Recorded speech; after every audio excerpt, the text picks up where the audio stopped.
ក្រោយសម្រាប់កូនមនុស្សជាច្រើនគិតថាម្ដាយគួរតែសប្បាយចិត្តនិងពេញលេញដោយសេចក្តីសុខតែការពិតម្ដាយខ្លះកំពុងប្រឈមមុខនឹងអារម្មណ៍មួយដែលពិបាកពន្យល់ប្តីឬសមាជិកគ្រួសារជាពិសេសអ្នកម្ដាយផ្ទាល់ប្រហែលជាឆ្ងល់ថាហេតុអ្វីបានជាគាត់ឆាប់ខឹងនៅសុកយំអន់ចិត្តដោយគ្មានមូលហេតុដូច្នេះ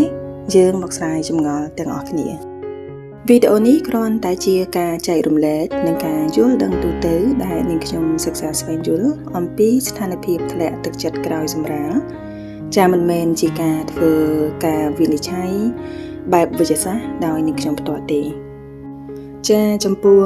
ការធ្លាក់ទឹកចិត្តក្រោយសម្រាលមិនកើតឡើងចំពោះម្ដាយគ្រប់រូបទេតែអាចកើតមានឡើងលើម្ដាយមួយចំនួនបន្ទាប់ពីសម្រាលកូនរួចប្រសិនបើមានស្ថានភាពធ្ងន់ធ្ងរឬប៉ះពាល់ជីវិតរស់នៅប្រចាំថ្ងៃចាសូមពិគ្រោះជាមួយវិជ្ជបណ្ឌិតឬអ្នកចិត្តសាស្ត្រតើការធ្លាក់ទឹកចិត្តក្រោយសម្រាលជាអ្វីចាស្ថានភាពធ្លាក់ទឹកចិត្តក្រោយសម្រាលគឺជាការផ្លាស់ប្ដូរអារម្មណ៍និងផ្លូវចិត្តដែលអាចកើតមានឡើងក្រោយពេលសម្រាលកូនវាមិនមែនគ្រាន់តែសោកសៅធម្មតាទេតែអាចប៉ះពាល់ដល់ជីវិតប្រចាំថ្ងៃនិងអារម្មណ៍របស់អ្នកម្ដាយក្រោយសម្រាលអ្នកម្ដាយអាចមានអារម្មណ៍សោកសៅខ្លះឬងាយយំក្នុងថ្ងៃដំបូងគឺអាចជារឿងធម្មតាដែលគេហៅថាអារម្មណ៍សោកសៅខ្លីៗក្រោយសម្រាលឬក៏គេហៅថា baby blue តែបើអារម្មណ៍ធ្លាក់ទឹកចិត្តបន្តយូរនិងប៉ះពាល់ដល់ជីវិតប្រចាំថ្ងៃវាអាចជាស្ថានភាពធ្ងន់ធ្ងរដែលត្រូវការយកចិត្តទុកដាក់ដែលគេហៅថាការធ្លាក់ទឹកចិត្តក្រោយសម្រាលឬ postpartum depression ចាការវិនិច្ឆ័យឬរោគវិនិច្ឆ័យគួរត្រូវធ្វើឡើងដោយវិជ្ជបណ្ឌិតឬអ្នកជំនាញផ្លូវចិត្តចាស្ថានភាពនេះអាចកើតឡើងដោយកត្តាជាច្រើនដូចជាការផ្លាស់ប្ដូរហូម៉ូនក្រោយសម្រាលការគេងមិនគ្រប់គ្រាន់ភាពហត់នឿយរាងកាយការថែទាំកូនថ្មីថ្មោងរយៈពេល24ម៉ោងក្នុងមួយសប្តាហ៍ចាវាស្ទើរតែមិនសូវបានគេងពេញមួយថ្ងៃ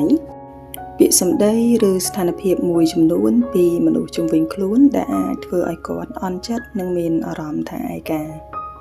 សញ្ញាមួយចំនួននៃការធ្លាក់ទឹកចិត្តក្រោយសម្រាលអាចមានអារម្មណ៍សោកសៅញឹកញាប់និងមានរយៈពេលយូរងាយយំដោយគ្មានមូលហេតុច្បាស់លាស់អស់កម្លាំងចិត្តឬគ្មានចិត្តចង់ធ្វើអ្វីមិនចាប់អារម្មណ៍នឹងអ្វីដែលធ្លាប់ចូលចិត្តមានអារម្មណ៍ថាខ្លួនមិនល្អគ្រប់គ្រាន់មានអារម្មណ៍ឯកាទោះមានមនុស្សនៅជុំវិញខ្លួនក៏ដោយចាចំពោះអ្នកម្ដាយផ្ទាល់អាចសម្គាល់មើលដោយខ្លួនឯងថាពេលខ្លះអ្នកកំពុងតែអង្គុយជិតកូនលេងជាមួយកូនតែហាក់ដូចជានៅតែមានអារម្មណ៍ក្រៀមក្រំឬក៏ឯកាពេលខ្លះញញឹមចេញមកតែខាងក្រៅតែខាងក្នុងចិត្តវិញកំពុងតែហត់នឿយខ្លាំងចានេះព្រោះតែការមើលកូនមិនមែនជាការងាររាងកាយប៉ុណ្ណោះទេតែក៏ជាការងារផ្លូវចិត្តផងដែរចាម្យ៉ាងវិញទៀតអ្នកម្ដាយអាចមានសម្ពាធជាច្រើនចាត្រូវធ្វើជាម្ដាយល្អត្រូវប្រយ័ត្នគ្រប់ពេលដើម្បីសុខភាពកូនត្រូវមើលកូនឲ្យបានល្អឥតខ្ចោះមិនត្រូវបង្ហាញភាពហត់នឿយត្រូវតស៊ូគ្រប់យ៉ាងដោយស្ងៀមស្ងាត់ហើយពេលខ្លះមិនទទួលបានការយល់ចិត្តឬគាំទ្រពីអ្នកនៅជុំវិញខ្លួននោះទេចាចំពោះគ្រួសារដែលចង់គាំទ្រអ្នកម្ដាយដែលមានការធ្លាក់ទឹកចិត្តក្រោយសម្រាលចាអ្វីដែលសំខាន់បំផុតគឺការយល់ចិត្ត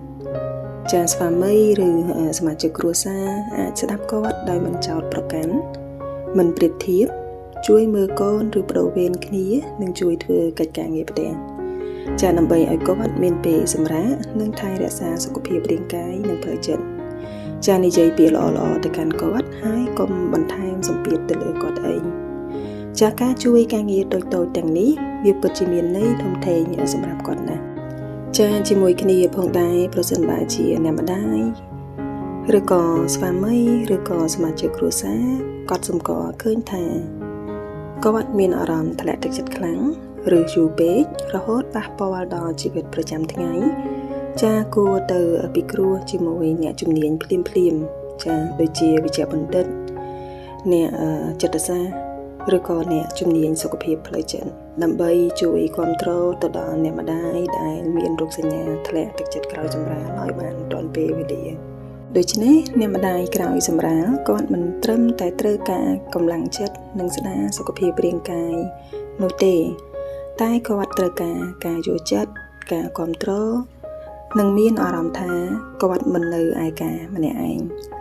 ដូច្នេះសូមស្វាមីនិងអ្នកនៅជុំវិញគាត់បន្តការគ្រប់គ្រងលើកទឹកចិត្តគាត់ដើម្បីឲ្យគាត់អាចឆ្លងកាត់ពីស្ថានភាពនេះបាន